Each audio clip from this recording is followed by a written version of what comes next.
Greetings. It is Monday, March the 10th, 2025. I'm Thomas Caldwell of the Aurelian Column, and this is the Monday Morning Report. Okay, the big news is Canada has a new Prime Minister. Hurrah! A man by the name of Mark Carney.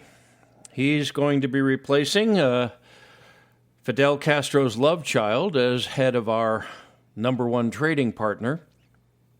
And he says he's going to get tough with the United States. Yeah, right. Well, first off, let's go into who Mr. Carney is. He's an economist. That's his official profession. He did 13 years at Goldman Sachs. Yeah, them. He is the former governor of the Bank of Canada, and he's also the former governor of the Bank of England. Wow. He also did a lot of stuff with the United Nations. He was educated at Oxford and Harvard. He has citizenship of 3 countries, Canada, the United Kingdom, and Ireland. And, well, I don't know how else to say this, but he is a real globalist. A globalist elitist. And it would be very much as if we here in the United States elected the head of the Federal Reserve to be our president without that individual ever having held political office. He became a member of Parliament, and now he is a prime minister. And not many people know much about him, including Canadians. Well, since he's an economist, let's talk economics. He wants to get tough on trade with the United States. And, well, if you saw what would best be described as his acceptance speech the other night, he said in so many words that the Canadian people, the men and women who work in that country and produce, need the United States for their economic survival. He did so in a very nice roundabout way, as if the United States owes Canada a living. It doesn't. But he basically admitted the obvious. Without the United States, Canada cannot survive economically. Now, there are some numbers flying around in all sorts of corners, one of which is that 80% of Canada's production, 80% is exported to the United States. Now, I've heard that in a few places. I've been trying to research to find out where that number came from. I haven't been able to find it. It does seem to be accurate, but again, seeming to be accurate and being verifiable, that's something I'm not into, although that number is out there quite a bit. Let's just say it's safe to assume that a significant portion of what is produced in Canada is purchased right here in the good old U.S. of A. And it's a virtual certainty that Canada cannot survive without us. Trudeau knew this. That's why he went into such a panic. Now, the Canadians are upset about tariffs. Well, okay, they tax our dairy products anywhere from 200 to 270 some odd percent or thereabouts. The U.S. just wants fair trade. Same with Mexico, except Mexico seems to be smartening up quicker. So if they charge 200%, we charge 200%. If they charge 50, we charge 50. If they charge nothing, we charge nothing. That's what Trump wants to do. It's fair. It's decent. It's no longer the United States subsidizing the Canadian economy at our expense. I have some news for our friends north of the border. The U.S. is not going to tolerate this stuff anymore. We can survive without you. You can't survive without us. So please stop. This is silly. Really? Some Canadian politicians are talking about coming under France's nuclear umbrella or something like that. I mean, give me a break.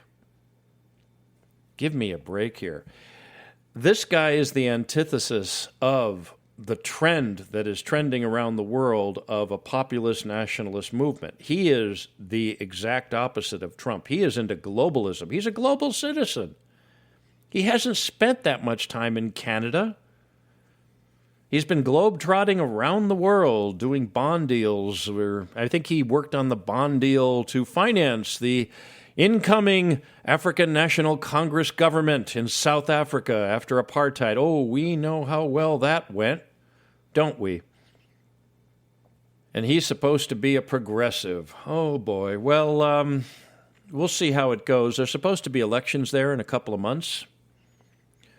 We'll see if the Canadians want to keep him in power. By the way, I don't know if anyone in Canada is listening to me right now. I know I have a few listeners up there, but the joke about the 51st state is just that. It's a joke. We don't want you. We really don't. I'm sorry to make you feel so unwanted, but Canada is far too left-wing and far too naive and far too, well, silly. If we took you guys on as states, if we took all the provinces and made them states, Kamala Harris would have been president. We don't want that. You're too out there. We'd rather just keep you for maple syrup, quick visits, skiing, something like that. We cross over the border in Glacier International Park. No, I'm sorry to tell you, that is a joke. It's a troll. Mr. Trump is not serious about that. Greenland is much more attractive than Canada is. You guys want to make a stink out of it, we'll just sit back, watch, eat the popcorn, and rebuild our own economy. Now, speaking of tyranny, Romania, well, Mr. Ceausescu's ghost must be laughing. He was one of the last of the great communist warlords who was killed by his own people.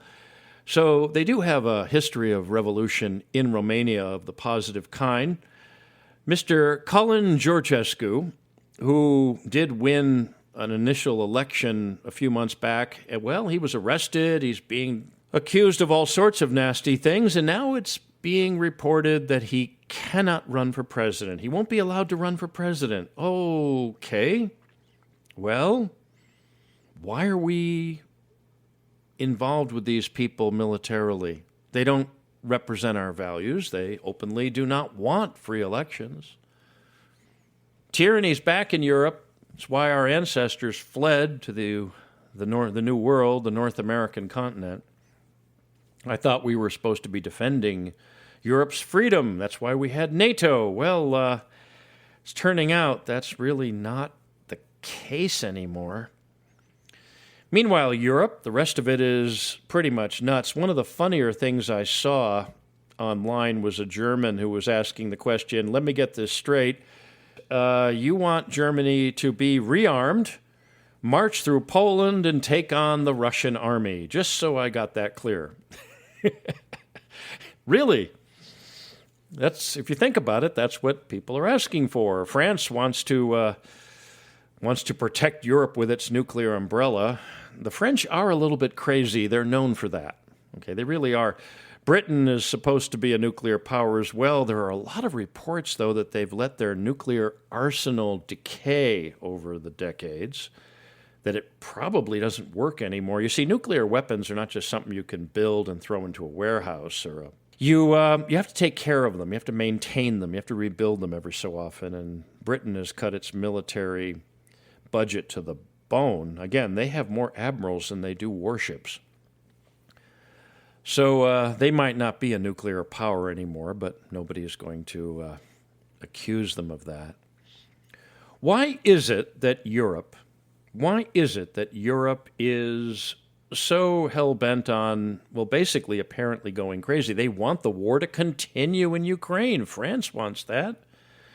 Britain wants to send in peacekeeping troops without any peace, which is also called invasion. I mean, this is nuts. So what's the motivation here?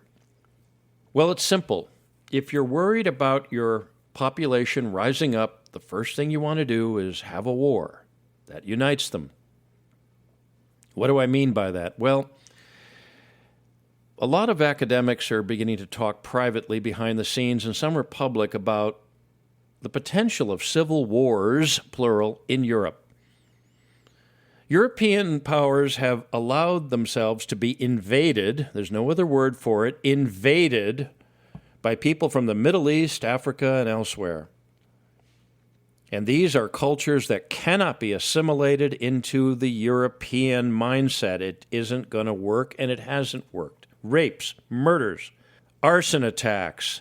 A French church was just practically destroyed by Afghan refugees, or they're called refugees. There's a limit to how far human beings can be pushed, and Europeans are no exception.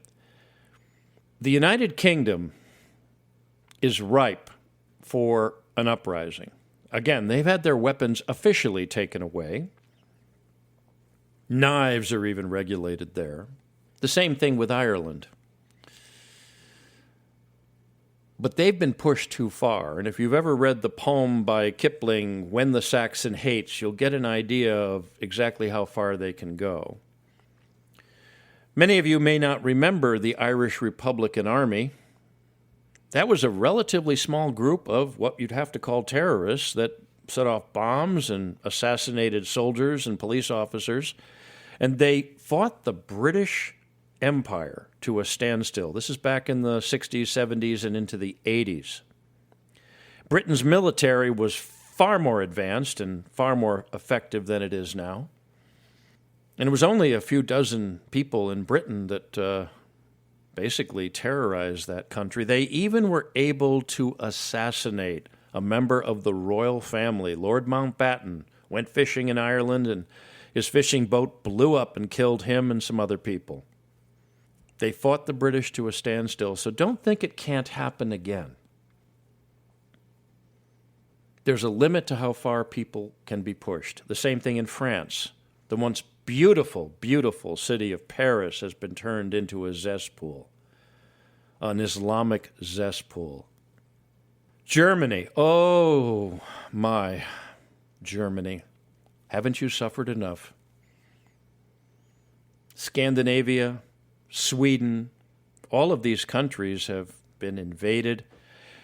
The leaders of these countries are guilty of collaborating with invaders. Right now, Britain is headed up by Prince Charles III. Prince Charles I was decapitated. He was executed by his own people. Oliver Cromwell, remember hearing that name? Well, Charles I collaborated and conspired with the King of France to bring troops into his country to restore order.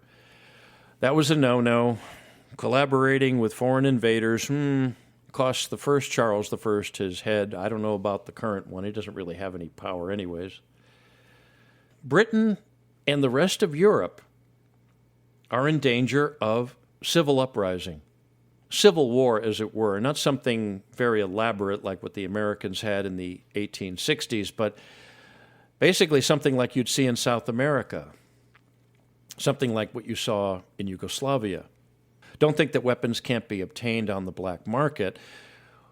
Think of all those weapons that were left behind by the United States in Afghanistan. You think they're going to be sitting in warehouses? No, that's money. They're going to be passing those around for as much as they can get for them. No, I think the leaders of Europe are terrified that their populations are going to reach a breaking point and they are going to rise up like they have done many times. And if that happens, well, think of Charles I. He learned the hard way. Now, what else is going on in the world? Oh, Christians and other religious minorities are being slaughtered in what was once Syria.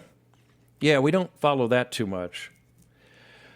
Whatever you thought about the previous regime there, it was totalitarian, it was pretty brutal, but it was secular. They didn't really care so much about religion.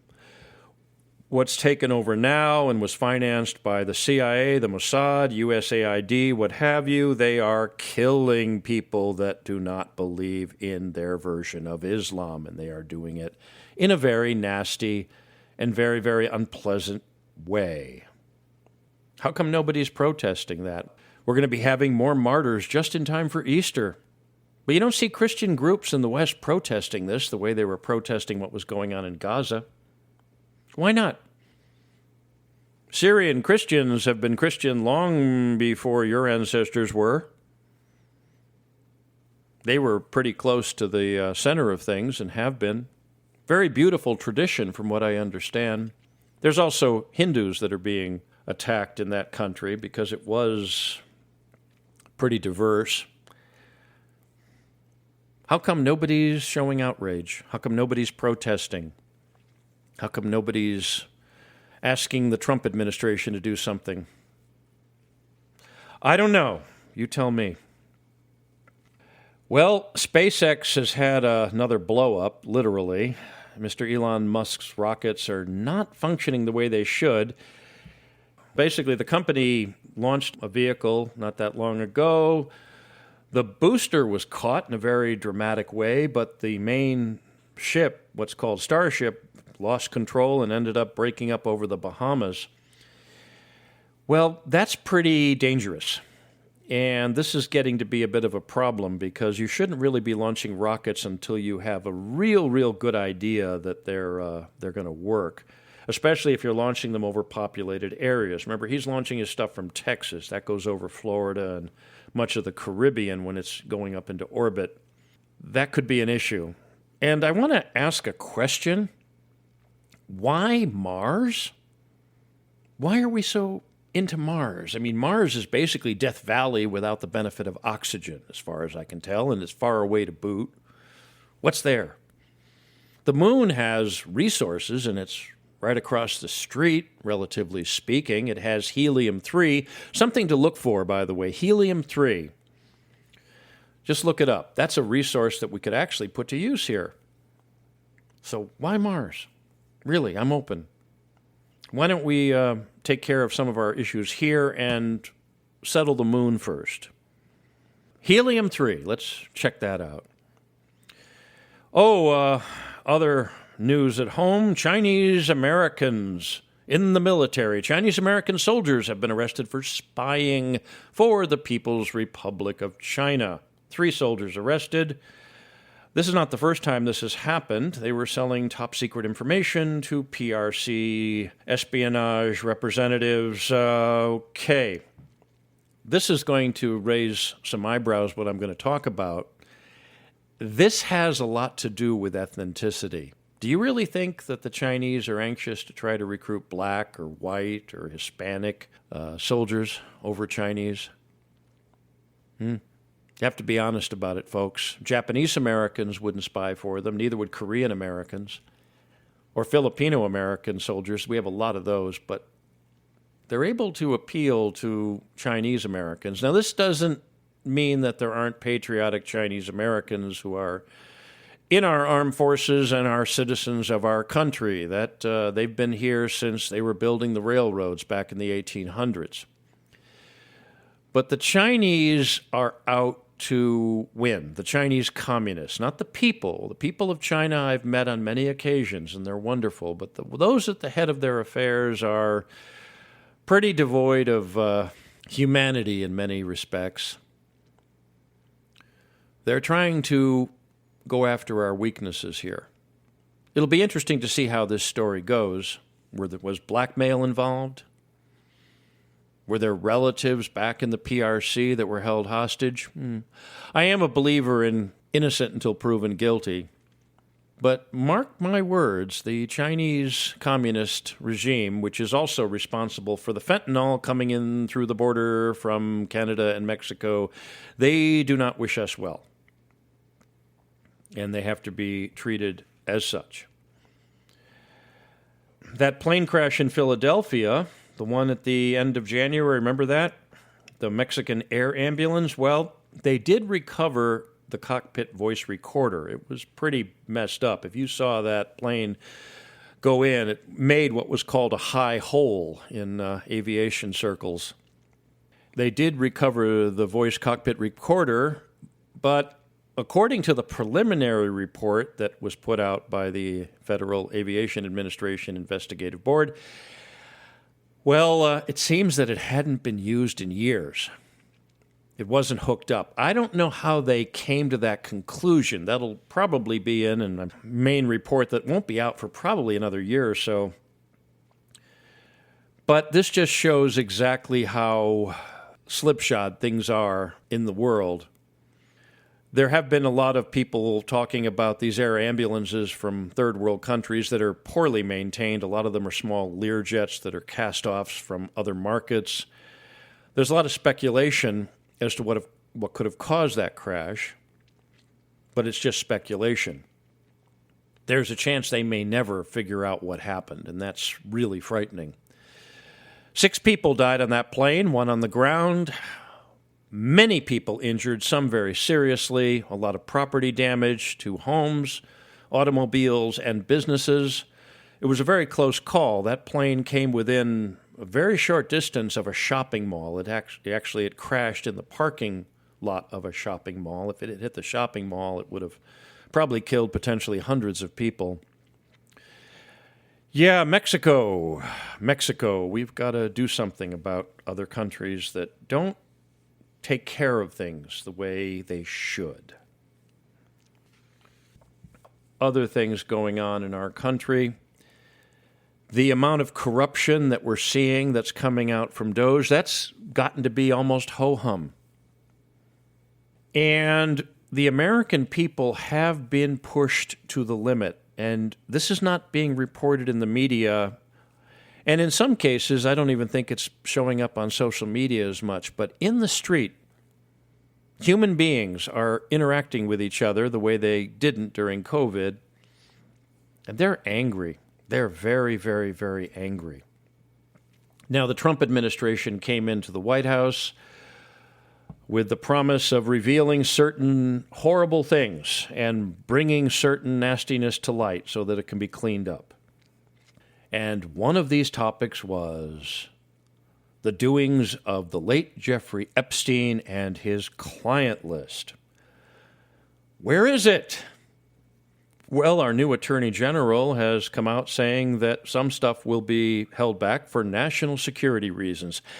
National security reasons. Now, why would there be national security involving pedophilia, which is what we're talking about? The sexual abuse of children. Children. What's going on? What went on? What's being covered up? Well, there's been much speculation over the last several years. I mean, after all, we have Ms. Maxwell. Remember her? Mr. Epstein's partner and girlfriend and toy and all the other fun things. She was the daughter of Robert Maxwell, who had very close ties with Israeli intelligence, the Mossad. It's been talked about that Mr. Epstein also was a Mossad agent and that he was running a blackmail operation. Now, is there any solid evidence of this yet? Not yet. But it does make a lot of sense. Clearly, somebody was behind Mr. Epstein. Now, many members of Congress, celebrities, all these other people, they are very supportive of Israel. Is that because they sincerely love the country? Or the country's operations in the United States donates a lot of money to their political campaigns? Possibly. But by all accounts, there are an awful lot of people that Mr. Epstein not only serviced, but recorded, got damning evidence on them. It's one thing if a politician wants to have a few girlfriends. I mean, that's pretty old-fashioned. I mean, the most effective lobbyists in Washington are very attractive women. I've seen them, believe me, they are. And you kind of wonder how they're able to influence members of Congress as well as they do. But clearly, there is a very dark force behind Mr. Epstein, and don't think he's the only one. You think there aren't other people out there running the sort of services that he was running? Oh, and not everybody would go to his island, I would imagine. He had penthouses in New York. He had ranches out west. He had properties all over the world. So what is it they're hiding from us? Could it be that there is a very powerful force that quite literally has the U.S. government by the short and curlies? The people in power are terrified. Terrified. Why? Who was behind Mr. Epstein? Now, there have been many reports. In fact, there have been books written on the subject that he was tied to the Mossad, which is the Israeli intelligence agency. And, of course, the Mossad reports to the Israeli political establishment, like all intelligence agencies do or should, the CIA being a little bit in the gray area there. But why is it that that country has so much control over the United States? It really does. Look at the history. Look at Mr. Pollard. Look up the name Pollard in Israeli intelligence or espionage. That's a very long story. I won't have time to go into it here, but check into that. He was a spy for Israel. He was eventually released and welcomed back as a hero.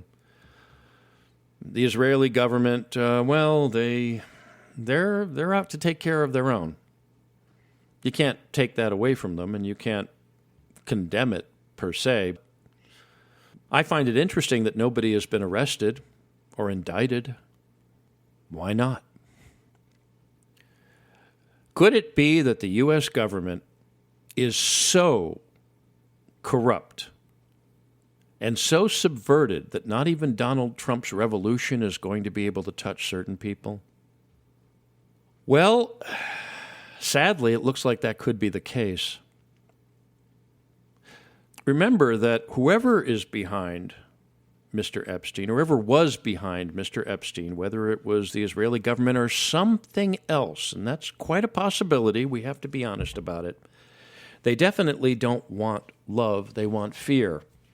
In the words of a certain bespectacled man who was one of the leaders of Germany back in the 1930s and 40s, he said something very ominous that should be taken to heart. The best political weapon is the weapon of terror. Cruelty commands respect. Men may hate us, but we don't ask for their love, only their fear. That was Heinrich Himmler that said that, the head of an organization formerly known as the Schutzstaffel in German, otherwise known as the SS to history. The people at the head of our affairs have been terrified of something. Could it be Mr. Epstein's exposés on illegal activity involving children, or could it be something worse? We don't really know yet, but we need to.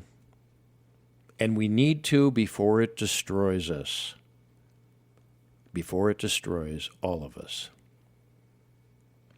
That's it for today. If you appreciate my work, please like, subscribe, and share. Share with your friends, and be sure to share with your enemies. Hey, they might become friends someday. I can be reached at feedback@aureliancolumn.com. That's feedback@aureliancolumn.com. I'm up on X. My handle there is MICCAMPEN. That's MICCAMPEN. This podcast originates at Substack. My address there is aureliancolumn.substack.com.